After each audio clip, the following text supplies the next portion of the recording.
theme for tonight is the number 2 because it's the second round of the high school football playoffs, and 2 City League teams are still alive. St. Francis traveled to Fremont Ross to take on Avon Lake, and along with them went a ton of students packing the stands over at Don Paul Stadium. But the game, the first half, was dominated by Avon Lake. Tom Conti, 35-yard scamper down the right sideline, 7-0.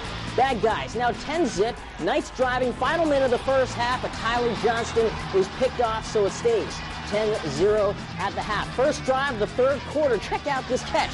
Tip drill, and John Fortunato was fortunate to make that catch. We'll call it skills. 10-yard grab for the first down. Same drive later on down the field, but unfortunately, bad snap. That killed that drive. But in the final seconds of the game, Pat Dyer, the place kicker, 34-yard game-winning field goal. St. Francis gets the win, 13-10 today, to advance to the next round. So St. Francis gets the big win. How about Central Catholic? They got the monkey off its back last week with the win over Rocky River. Now, why was that win so big? Well, they hadn't won a playoff game after they won the state title in 2005. It was time to look at the present and hopefully the future. First quarter, 3-0.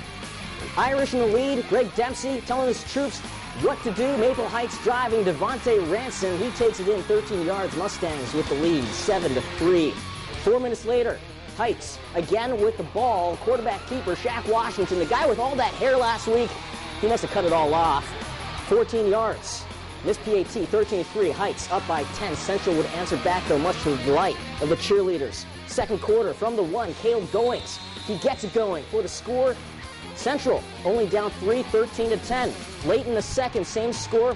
After the Irish threw an INT, Mustangs would capitalize with a TD. Lead it 19-10 at the half. Maple Heights gets the win, 27-13. Central had a great year, but their season is now over.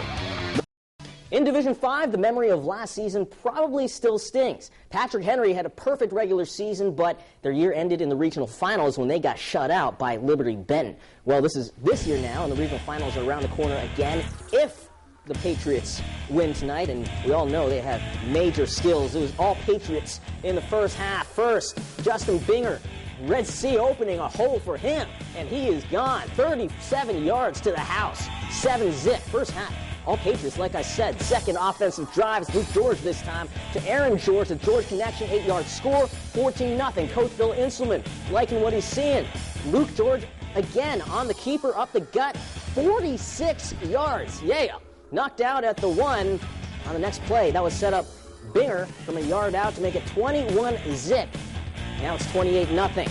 And it's George, Luke George, dragging defenders with him. Check this out, stays on his feet. Great sense of balance. Binger would score another TD later to make it 35-zip. PH advances to win with the win, 42-19. So who would Patrick Henry play? Tenora and Lima Central Catholic trying to win those honors. Pick it up in the first quarter. Lyndon Benecki takes it up the middle for 14 yards before he gets tripped up for the first down. 6 plays later, that was set up with Alex Moser, 23-yard three-pointer, football style.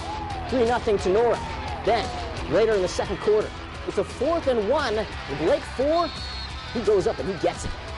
2 plays after that, Benecki again from 5 yards out. This time he's going to get the touchdown. Tenora wins. They advance 24-14. They'll play Patrick Henry next week. D3 ball, Napoleon and Bishop Watterson Wildcats coming off an impressive win last week over Columbus Eastmoor Academy.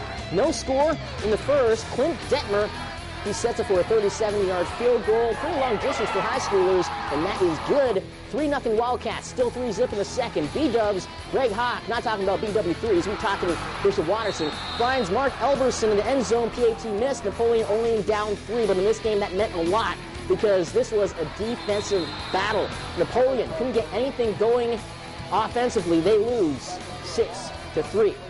By the way, if you want more details on these high school games and pretty much everything else in the world of high school sports, check out our media partners, the Ohio Sporting News at ohsn.org.